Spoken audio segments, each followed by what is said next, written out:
Hi, guys. Hi, I'm how are Carol you? from Brazil. It's so nice to meet you. I'm a huge fan. Oh, thank you. After New Blood, everybody thought, well, it's over. So, what made you come back? What made you think there was still more to tell? You know, that forest floor was really cold. Could slow your heart rate. It shot him in the chest, not in the head. The door, even though it was just slightly open, was open a little bit for the possibility that he didn't die. And once the conversation started batting around the idea that, oh, what if he didn't die?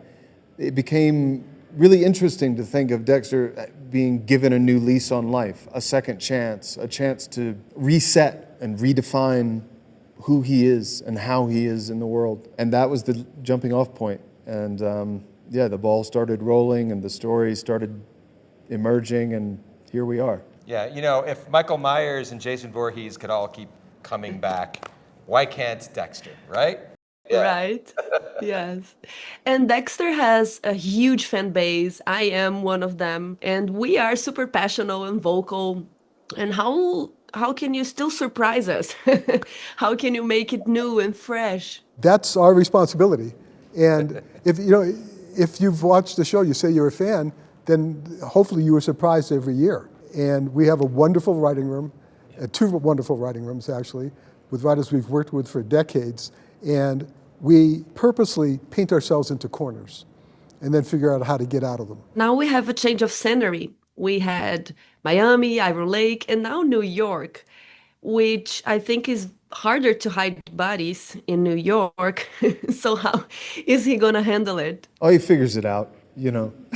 But New York it's been a great new environment for the character and for the show. It's a place where you can really disappear and hide. It's a place with all kinds of people and all kinds of possibilities in terms of the kinds of people that Dexter might encounter. It's a character in the show, you know. It's its own sort of presence in the world and informs how things happen in a way that a city like New York does. Partly, it's an answer to your previous question, is how can we keep surprising the audience?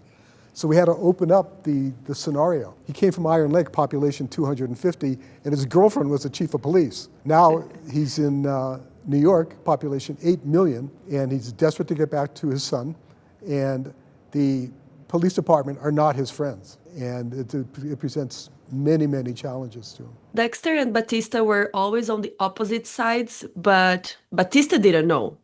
And now he's onto something. So what can we expect of this encounter? It's definitely going to be different. I think there's a lot going in his mind as to how did he miss these past 20 years. And I think there's going to be a lot of insecurity, a lot of questions that he has to ask himself. How is his character going to change in dealing with this new information and dealing with how he's going to approach this problem? And the cast now is wild. I got so happy that James Remar is back, that everybody from the original show, and we now have Uma Thurman, Peter Dinklage, Neil Patrick Harris. How did you get all these people back and the new ones? And did you picture it from the start? One of the things that we do when we do a show is we write all the scripts before we go out to actors. And therefore Peter Dinklage knows that we're not going to fuck over his character in the 8th episode. And Uma Thurman knows what her resolution is. It comes from us doing our work, our hard work up front, so that we can get our first choices when the time comes. Dexter has always been fighting with his own identity, with being a father, being at the police, being a killer. So do you guys think he deserves a second chance? Well, I mean, everyone deserves a second chance.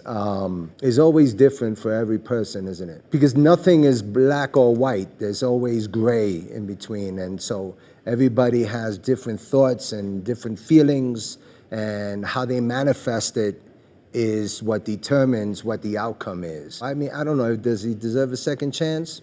Maybe. It seems to Dexter that life isn't done with him, you know, that there's more to do, that there's more story for him. All he can do is try to move forward and do a better job of taking responsibility for the danger that his dark passenger presents to the wider world and for the people he cares about, and try to draw some sort of line. But as you can imagine, things get messy. All the time. Yeah. Thank you guys so much. Have fun there. Okay, Bye. thank you. Thank you.